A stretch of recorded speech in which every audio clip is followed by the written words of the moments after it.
Lena sat on the couch, fingers lightly tracing the rim of her coffee mug as soft morning light filtered through the curtains of their Seattle apartment. The sunlight wrapped around her and Nathan, her husband of nearly 10 years, cocooning them in quiet comfort. Their mornings followed an easy rhythm, his newspaper, her drifting thoughts. Just as Lena opened her mouth to bring up their weekend plans, Nathan's phone buzzed.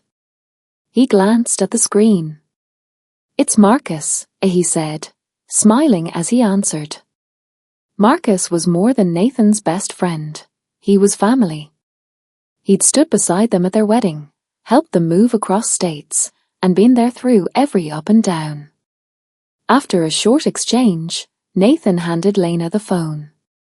"He wants to ask you something." She raised an eyebrow but took it. "Hey, Marcus. Everything okay?" His voice was warm but carried an edge of unease. "Lena, I hate to ask, but I need a small favor." "Of course." "I'm heading out of town last minute for work.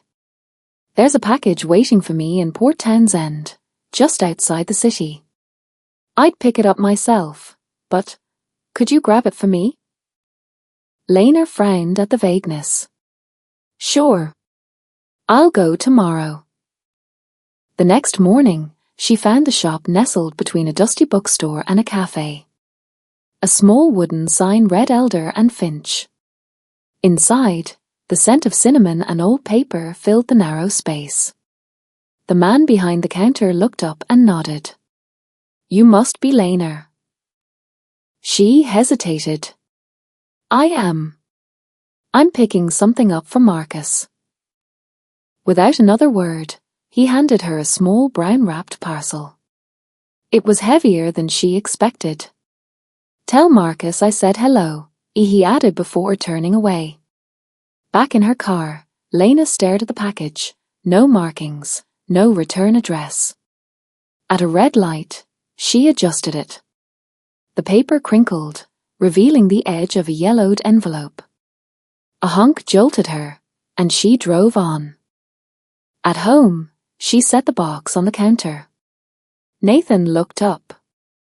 "Everything okay?" She shrugged. "Just weird. The shopkeeper knew my name. The package feels, personal." "Did Marcus say what was inside?" "No. Just that it mattered." Later that evening, as she moved the package, the paper tore slightly more. Beneath it, she saw twine, binding a bundle of old letters. A photograph peeked out, a woman smiling softly. Lena looked at Nathan. "Should we call him?" He paused. "Maybe give it time. If it's private, he might want to tell us himself." But the mystery nagged at her.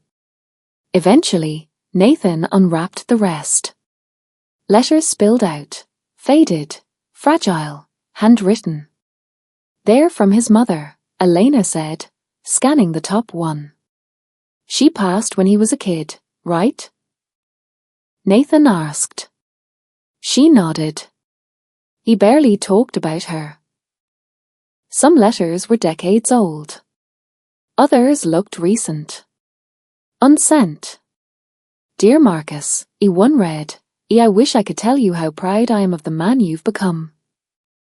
Then Lena spotted another envelope, this one with Nathan's name on it. Nathan opened it, reading in silence before finally speaking. "Nathan, I never had the courage to say this, but you saved me. When I thought I had no one, you were there. I don't know if I'd still be here without you." Lena touched his hand. "He never meant for us to see this." "No," and Nathan said, voice tight. "But maybe he wanted someone to." They rewrapped everything carefully. Marcus had always been the one others leaned on. Maybe it was time someone leaned in for him. That night, they invited him to dinner. He arrived with his usual smile, but Lena noticed the tension in his shoulders. they didn't mention the package. Instead, Nathan told stories, college mishaps, road trips. Lena added her laughter to the room, warming it with old memories. Halfway through the meal, Nathan leaned back. "You know, I never really thanked you."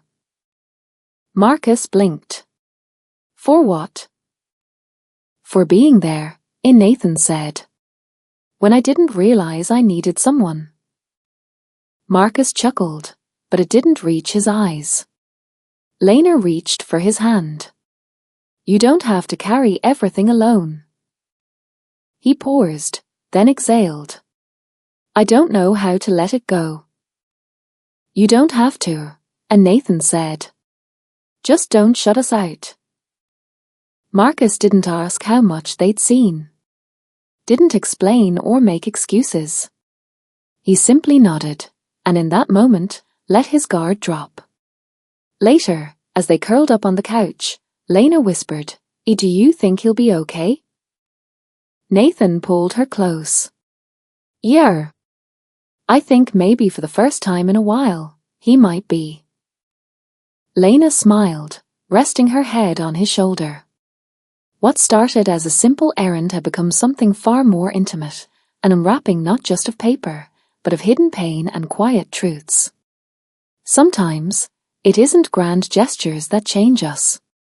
Sometimes, it's simply being seen.